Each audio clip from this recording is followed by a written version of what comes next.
Hello, and welcome to the first part of a series of lectures on an introduction to rotational motion. In particular, the heading here, the title of this first part is Angular Variables. This is going to cover sections 9.1 and 9.3.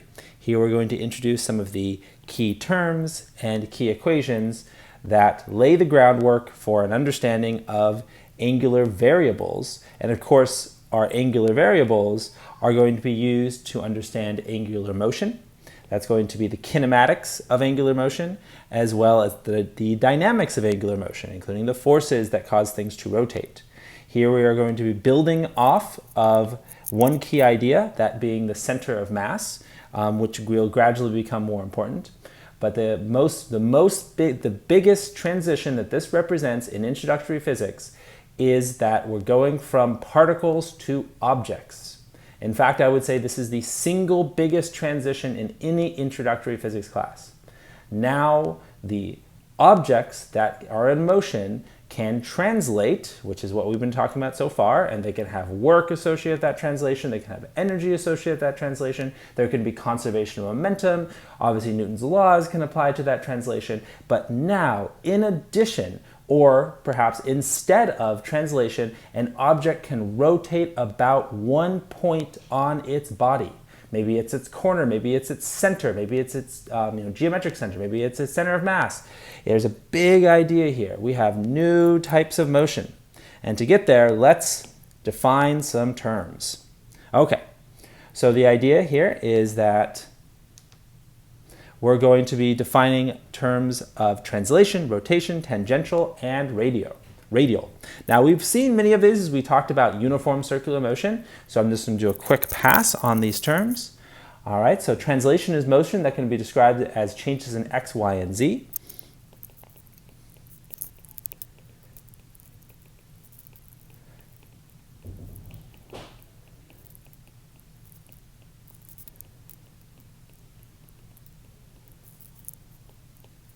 So by motion in x, y, and z. Okay, so that was basically chapters 1 through 8, except for the last part of chapter 8, where we defined the center of mass. And then we have rotation.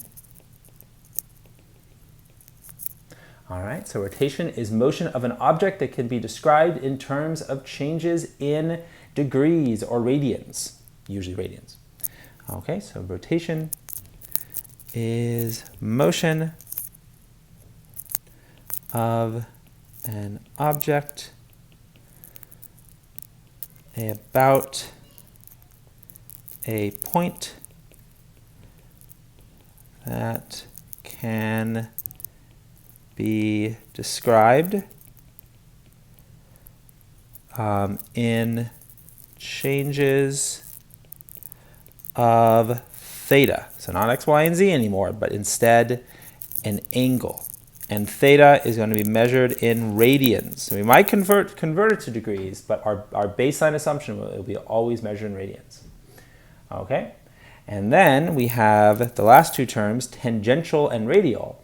Now, tangential and radial are components of translational motion that connect that translational motion to rotational motion. So these two terms up here, they represent the bridge between everything we've done of translational motion and our new approach with rotational motion. So tangential and radial are components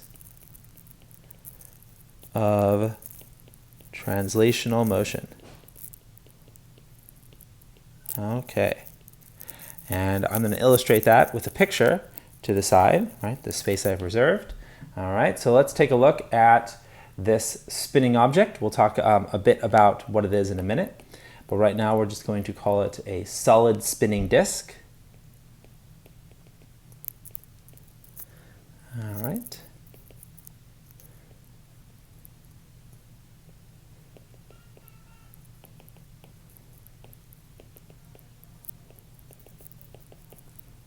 There we have it.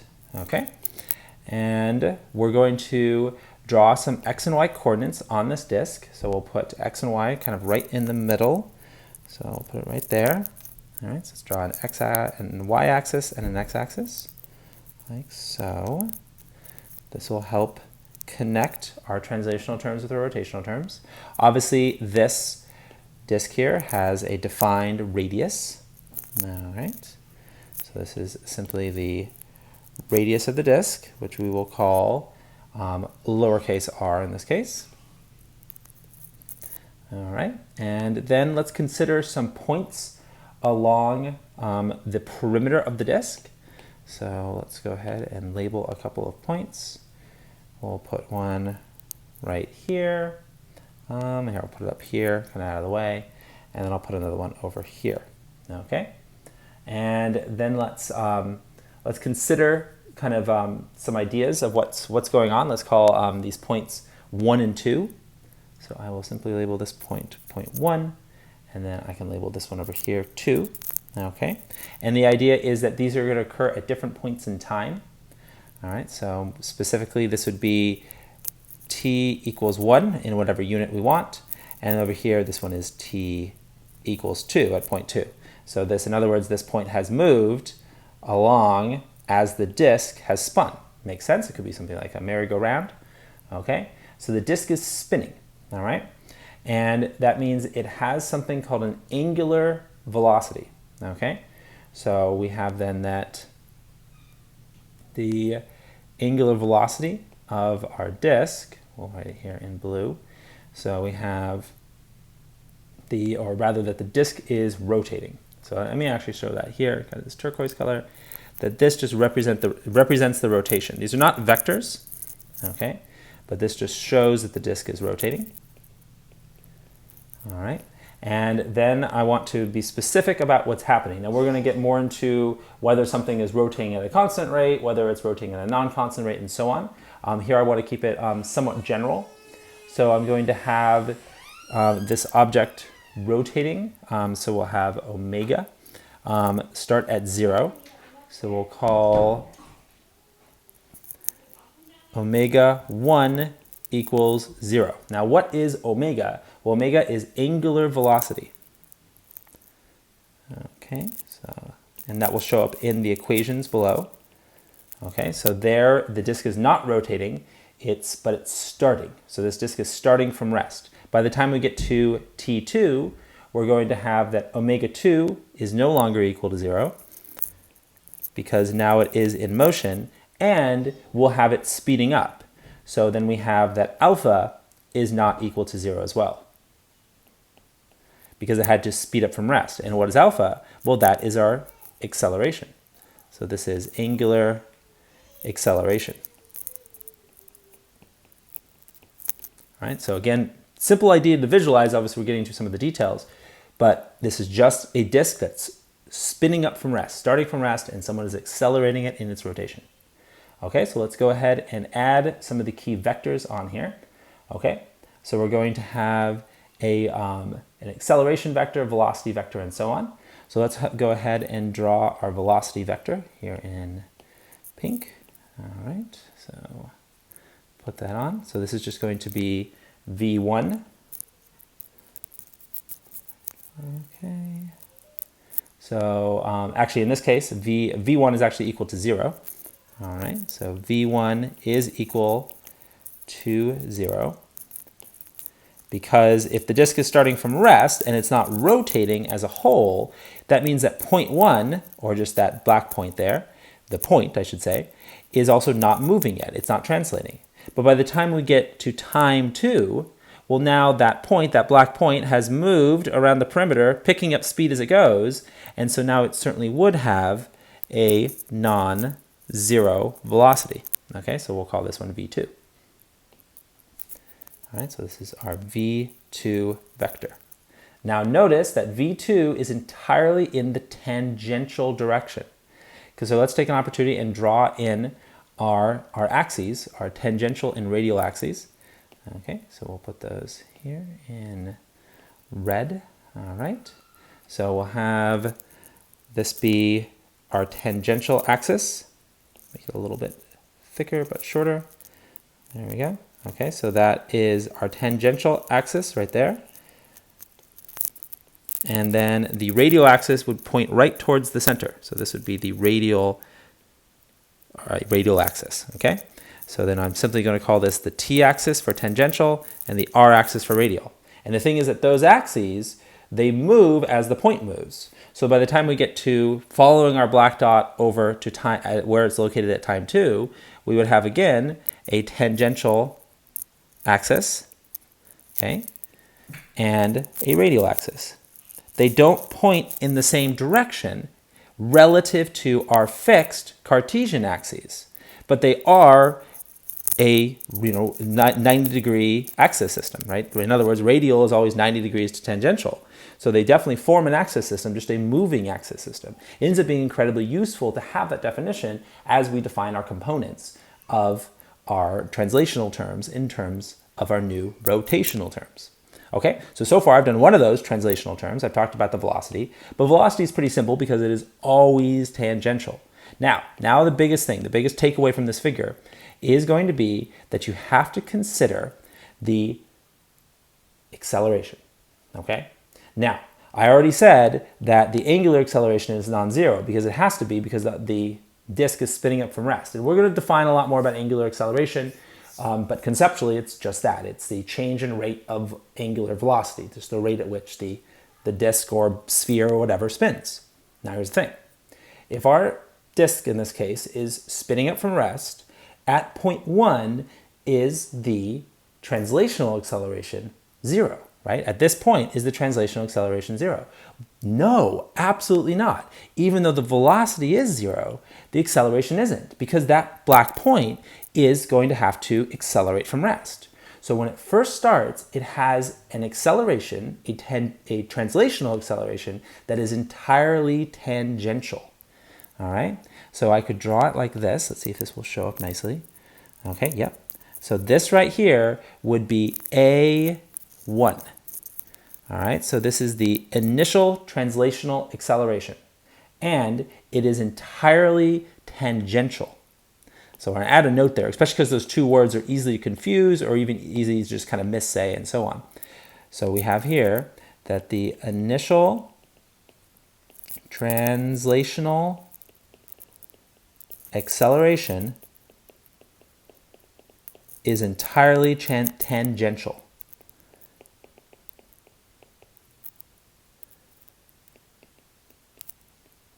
Right? It points entirely along the tangential axis. All right, so in other words, there's no centripetal component of the translational acceleration at time 1 because the disk is in motion yet, okay? And that's an idea I'm going to talk about over and over again. So, all right, so then here where I'm going to draw the vector again, okay, a new vector, but you'll see that it could arguably be the same one, at least in magnitude. So we'll have it come down here.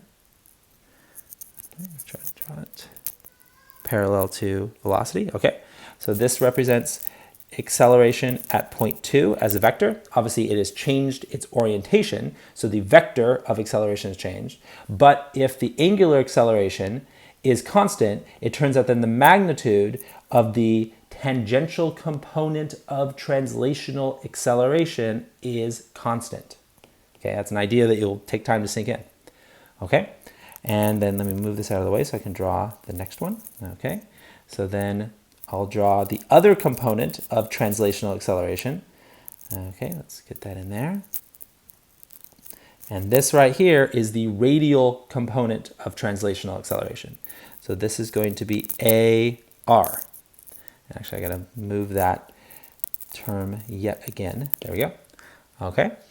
And so we have AR. So now we notice like why are there two components of translational acceleration now that we've gotten to this point, this point 2, okay?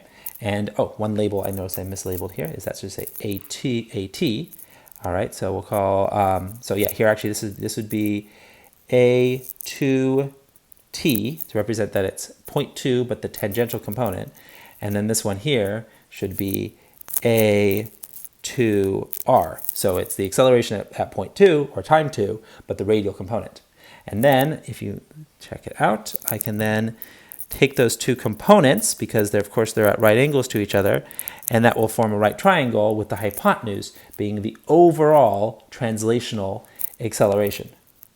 Okay, so whereas the total translational acceleration at point 1 was entirely tangential, here we see that in order to find the overall translational acceleration at point 2, we'd have to consider both components. And real fast, this component, the radial component of translational acceleration, is in fact the one that we are most familiar with.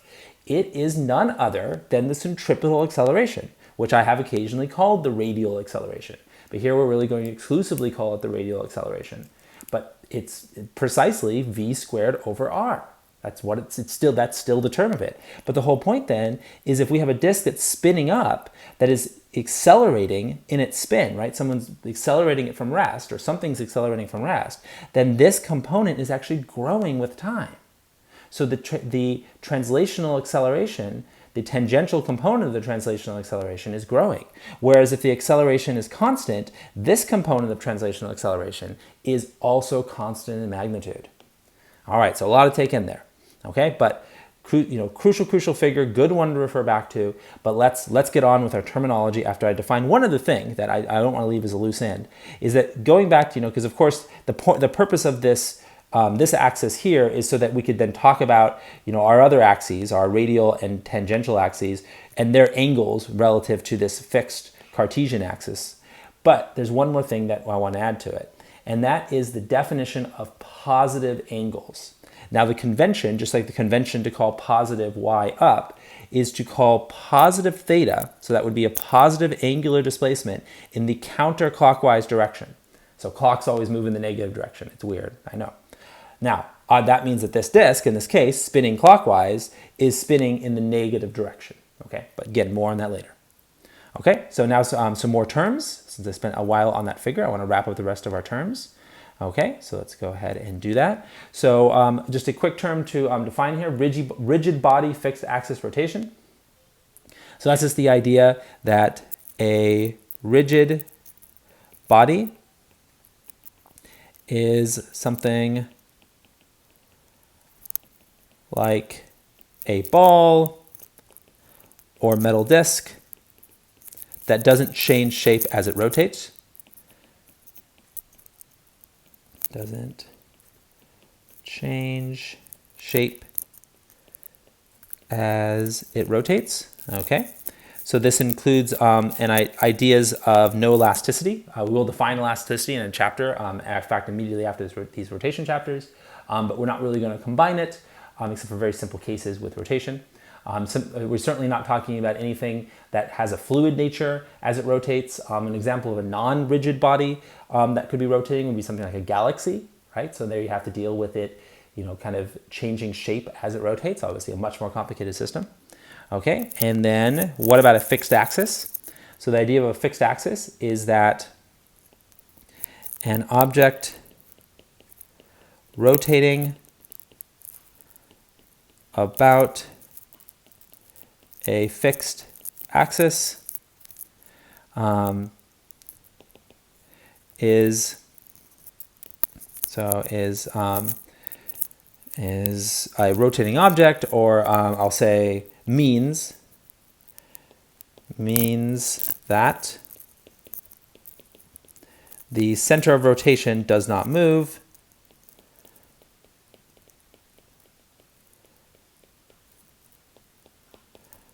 during rotation. Okay, and I'll give you some kind of context for that. So in this case, our center of rotation, if I was to add it to our figure over here, it would be this point right here. So this would be the center of rotation, because the idea here is that this disk is rotating about its geometric center. So that's its center of rotation. Now we could rotate it about a different point. Perhaps we could rotate it about its bottom, right? You could imagine that. But then at that point, as it rotates about that bottom point, then we would have to not change it while it's rotating. Now, the one caveat to this idea of a fixed axis is that there is relative motion. So we could consider it rotating about one point and then consider what it looks like in a different reference frame, effectively rotating about another point. In practice, the only time we will see that is with rolling motion. I will spend some time explaining what that means when we get to our section on rolling motion. That's nothing to worry about now. The important thing is that we want to know that the idea of fixed axis rotation means that we're never going to have something rotating about one point and then have that rotation point, say, gradually change or change at some known rate while the object is rotating. Because that could be something like, you can imagine if you were spinning a pottery on a pottery wheel, right? And you're spinning it in a circle like this, and then the clay starts to move to the side as it's spinning. Well, now that would no longer be fixed axis rotation. That would be a very different system, okay? And that is, in fact, not at all a system that we would ever cover. So the important thing is that rigid body rotation and fixed axis rotation are the norms for all of our problems. Okay, so now on to our last couple definitions here: angular velocity vector and angular acceleration vector. Okay, so to explain those, I'm going to use this figure over here, and that's simply the same disk, you could say, but kind of shown from the side. Okay, so this will be our disk, our rotating disk. All right, let's add a label back to that, and then I'll get right back to the definitions. But I want to add the same label. So this is our solid spinning disk. Put it over here. So solid spinning disk. Okay. And in this case, I'm going to specify that it is slowing down. Okay. And we'll have it spinning in the same direction, so in the clockwise direction, which is the negative direction. Okay, so we'll be spinning this way in the clockwise direction, but it's slowing down. So it's spinning, but gradually coming to rest. Okay, so back to the definitions. So the angular velocity vector is represented by omega. Okay, so it's by the Greek letter omega, which is like a curly W. Okay, and it has a magnitude of the change in theta over change in time. Okay, so its magnitude is omega equals, or the derivative actually, the instantaneous change in angular displacement over the instantaneous change in time, or the infinitesimal change in time. And here's the thing, and while that will show up in the key equations in just a moment. But here's the definition, is that its direction we find with the right-hand rule. So direction determined with right-hand rule.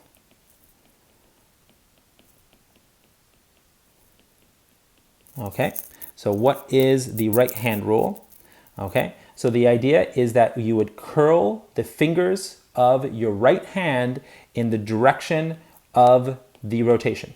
Okay, so I want you all to take your fingers and curl your fingers in the direction of rotation. So imagine, right, that these are your fingers, like so, okay, and you're curling your fingers in that direction. Okay, so maybe your thumb is right here, so you're curling those. As you do that, then you want to take your thumb and stick your thumb so it points in the direction of the angular velocity. So in this case, the thumb would stick straight down, because as you curled your fingers in this direction, you'd have no other way that you physically could turn your thumb other than having it point straight down. So the idea then is that if this picture right here, if this rotating disc was in the plane of the page or the plane of the screen, then my thumb would have to point straight down into the screen. Okay, but here I've drawn it kind of three-dimensional, so what that would look like in effect is the angular velocity would have to be pointing this way right here. Okay, so that would be the direction of the angular velocity vector.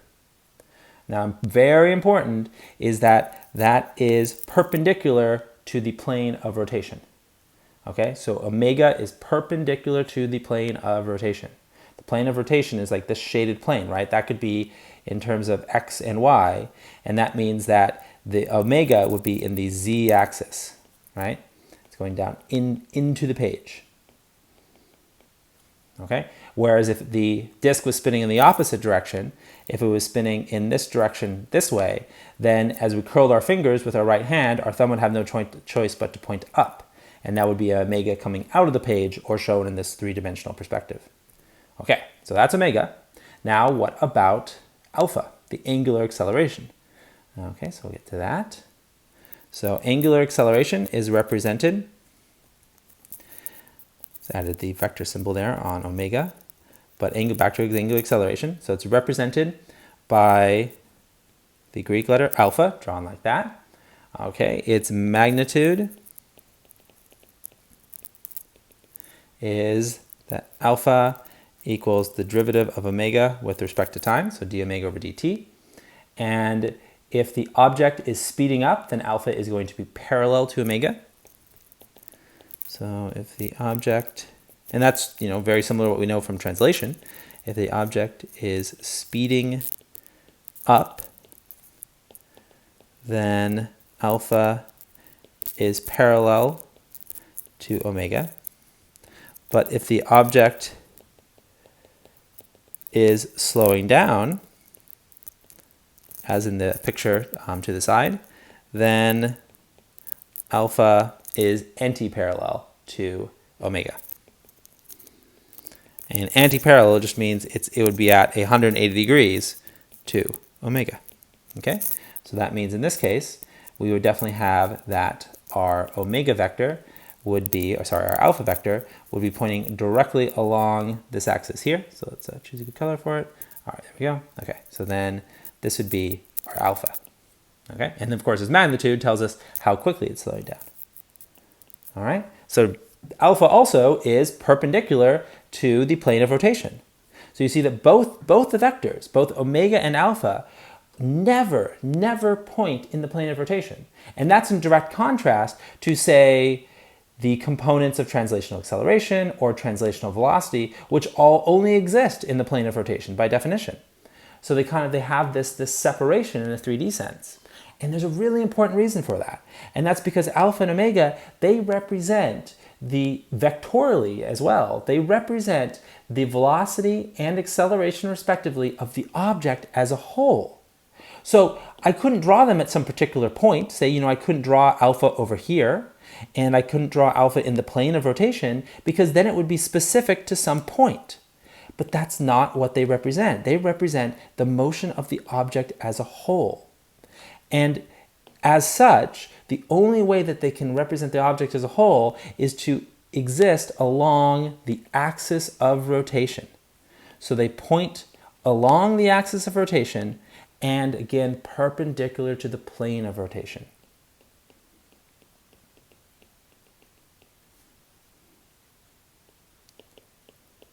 Okay, so hopefully that makes sense. Obviously ask about that if you have any questions, you want anything clarified. Okay, so we're going to move right on to quickly going through our key formulas. All right, a lot of this I've elaborated on in the key terms before, and then we'll wrap up this video and then move on to the next one. Okay, so let's make sure we define everything. So our first formula here is showing the definition of angular displacement. Okay,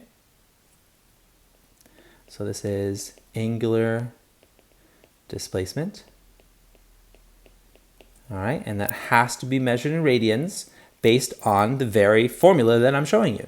Because if we define angular displacement as arc length, that's s, okay, so that would be some fraction of a circumference, right? So if I had an arc length that had covered pi radians, then, or if I had a angular displacement of pi radians, then I know that my arc length is exactly 1/2 a circumference, or pi r in physical length, okay?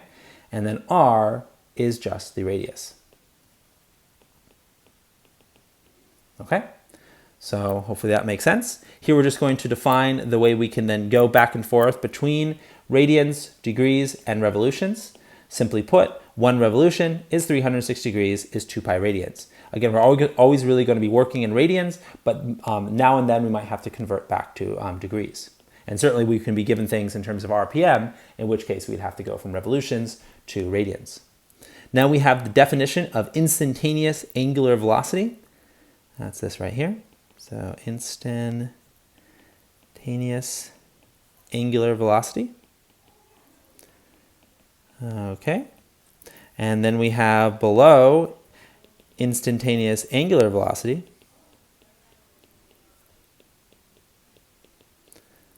All right, hopefully that makes sense. Let's quickly look at the definition here. So instantaneous angular velocity is defined as the limit of a change in angular displacement divided by a change in time as that change in time approaches zero, which gives us the derivative definition. So essentially we've just replaced theta, or replaced x with theta, and replaced v with omega. Likewise, for angular acceleration, we have the limit as a change in angular velocity over time goes to a change in time of zero, and that gives us the first time derivative of angular velocity with respect to time.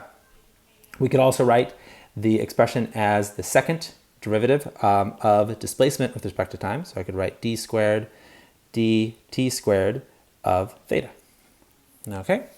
All right. So those are the definitions. Definitely the kinematics, seeing the parallel to translational stuff we've already seen.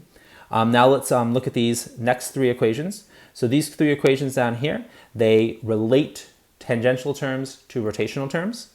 So the first one here is defining the relationship between translational velocity and angular velocity. Okay, so this is just translational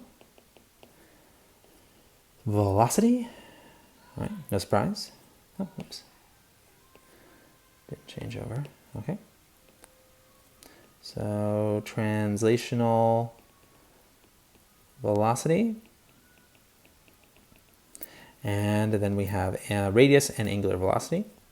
So radius and angular velocity. Real quickly, this equation makes sense because it tells us that the translational velocity grows as r gets bigger. That simply means that if you have an object that has a particular angular velocity, like maybe it's spinning at a rate of 5 radians per second, well then if you have a point that's at the very center of that spinning object where r is 0, well that point is actually not translating because it's just spinning in place. But then if you were to go out with a bigger r, so you were able to move away from the axis of rotation further and further perhaps to the edge of that rotating object, making r get larger and larger, well then what's happening is your translational velocity is getting bigger and bigger the further away you move. Okay, this right here is just defining tangential component of translational acceleration.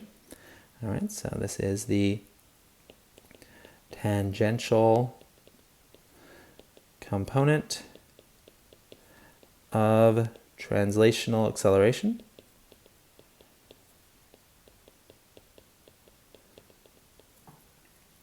Okay. Looks good. And that is defined as just a sub t, which you saw in the figure on the previous page. And the straightforward definition of the tangential component of translational acceleration is it's just radius times the angular acceleration. So in other words, if your angular acceleration is 0, which would be true of a uniform circular motion, then your tangential component of translational acceleration is also 0. That's why we only ever had to worry about the centripetal acceleration, because it was the only acceleration that existed in terms of translational terms for uniform circular motion, because the tangential component was 0 because our objects were rotating at a uniform rate. They weren't slowing down or speeding up. Okay, so this is just angular acceleration. All right. Now the next one you're familiar with, and that is centripetal acceleration, that we're now calling the radial component of translational acceleration. Because now we have a more complete understanding of all this rotational stuff, so our names have had to change a bit. So radial component of translational acceleration.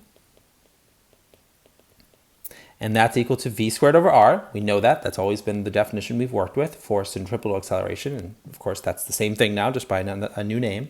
But we can do a substitution, is we can then replace v with r omega, which then would then become r squared omega squared with one of the r's canceling. So then we can see that radial acceleration is equal to omega squared times r, which is going to be really useful. I mean, we may use both of them, right? Both expressions are equally valid.